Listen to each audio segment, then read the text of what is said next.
Does anybody else miss Targets being decorated heavily with the brown random box character Domo?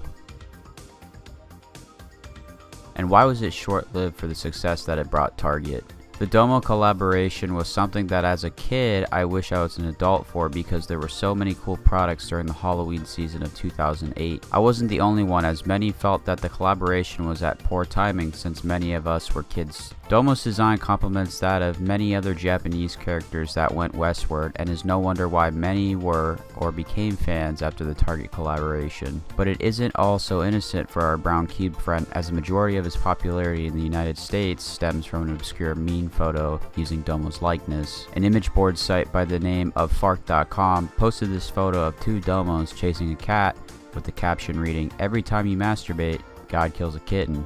Please think of the kittens." Domo fans have been recently sharing photos to Reddit, revitalizing people's nostalgia with the Target collaboration. Some were interested in Target bringing back the collaboration, and others were confused to if it was an up-and-coming seasonal outing.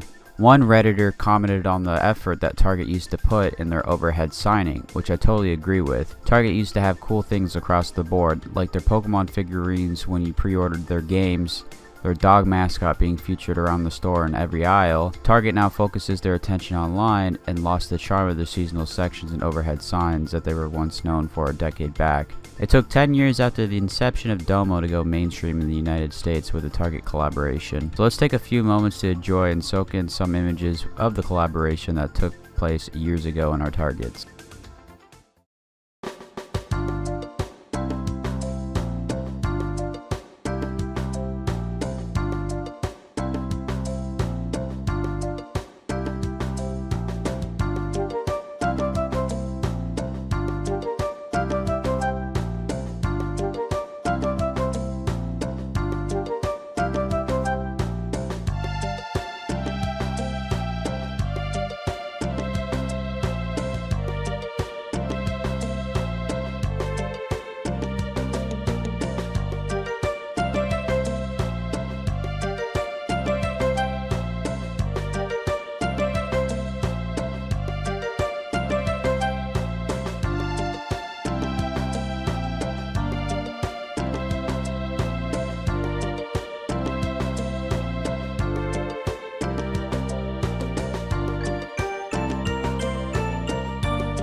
It's hard to personally figure out why Target ultimately stopped doing these collaborations. This seemed to have been a very profitable thing for the company, and using Domo's likeness, he came from the NHK property, which is public broadcasting over in Japan, so using his likeness and getting his licensing probably didn't cost the company a whole lot of money. For the fact that they only used it for 1 year and then moved on with the IP, they may have wanted to try new things and maybe wanted to diversify and get away from the fact of trying to combine Domo with Target, because after all, since Domo was pretty popular, they probably didn't want to have Target associated with the brown guy as their main mascot, which is why I think after a couple years later you'd see their dog again in a lot of their overhead signage. Domo was created by Tsuneo Goda in 1998, short stop-motion sketches marking the 10th anniversary of NHK satellite broadcasting. The name Domo was acquired during the second episode of his show, in which the TV announcer said "Domo konnichiwa," which is a greeting that can also be translated as "well, hello there," but could also be interpreted as "hello Domo," and thus was a convenient pun in the beginning of the birth of Domo-kun. Target wasn't the only collaboration effort for the brown monster, and it wasn't 7-Eleven either. Big Tent Entertainment aimed to bring Domo to the West all the way back in 2003, but Goto was reluctant to partner with companies using the likeness of Domo, fearing that Domo's likeness outside Japan would be abysmal. It wasn't until the collaboration with Target that Tsuneo Goda felt the excitement to deliver on Domo. Originally, he was terrified of any collaboration, as he stated it was really difficult to balance the popularity while keeping the core fans. When we saw the Target store in Portland and we saw Domo surrounded by all the American stuff, I was so happy. Eventually, Goto was open to Big Tent using Domo's likeness, which opened up collaborations with franchises like Domo times Ghostbusters. And could you also guess, the 7-Eleven collaboration? Domoween happened, but how did it happen?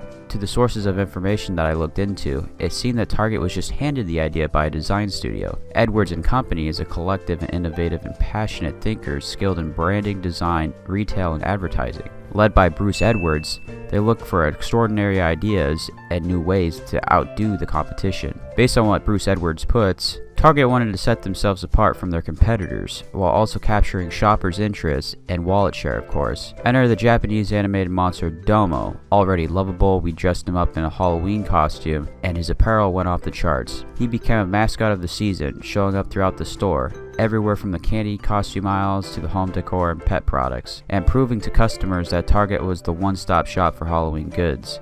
The results? Well, they were scary good. The brown monster became the internet sensation, and stores couldn't keep exclusive Domo products on the shelves, with most selling out within a week, which all helped Target enjoy one of the best Halloween seasons in a decade. 15 months prior to the Halloween campaign launching, I came across Domo at a licensing show. I knew immediately that this was a perfect blend of scary and cute. It was just the ticket for Target. My vision was to dress him in various costumes, knowing his iconic open mouth would always give away his identity. The next day I sketched the idea on paper, so I could get Target as excited about the idea as I was. 2 days later, we hacked into the Photoshop lineup of how Domo would come to life. Fingers crossed that the Domo creator Suneo Goda would love it. He did, and Domo at Target was hatched.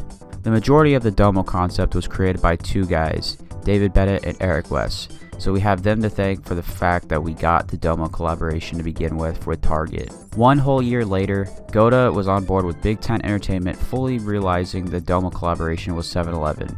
Because Domo has had such a huge, devoted, cult-like following among kids, teens, and young adults, we believe he's a perfect match for 7-Eleven and its iconic Slurpee brand. 7-Eleven has created some very cool collectible items that have Domo fans and Slurpee drinkers alike coming back for more. This was the last time that we would see Domo in any big sort of promotion. After the 7-Eleven collaboration, Domo's presence in stores vanished, only being seen in product placement ever so often. The Domo YouTube channel has gone silent since 2016, and news for Domo has gone extinct. Their last produced YouTube video was a spoof parody Domo for President video series, and their Twitter account posted Domo motivation tweets up until 2018. Their web domain for their Domo Nation does not seem to be renewed under their NHK team, and someone else has seemed to acquired it, and a website displays web games of sorts. The run of Domo looks to be over. Fans keep the excitement going, however, with Domo's merchandise and existing content. Goda left a lasting impact on the world with Domo,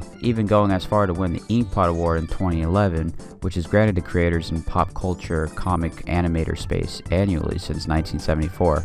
Unfortunately, Domo will most likely fall into the category of free advertising when selling itself. Hopefully they have future plans to revive Domo. Be sure to check out this playlist for more nostalgic content similar to this, and I'll see you over on the next video. Later.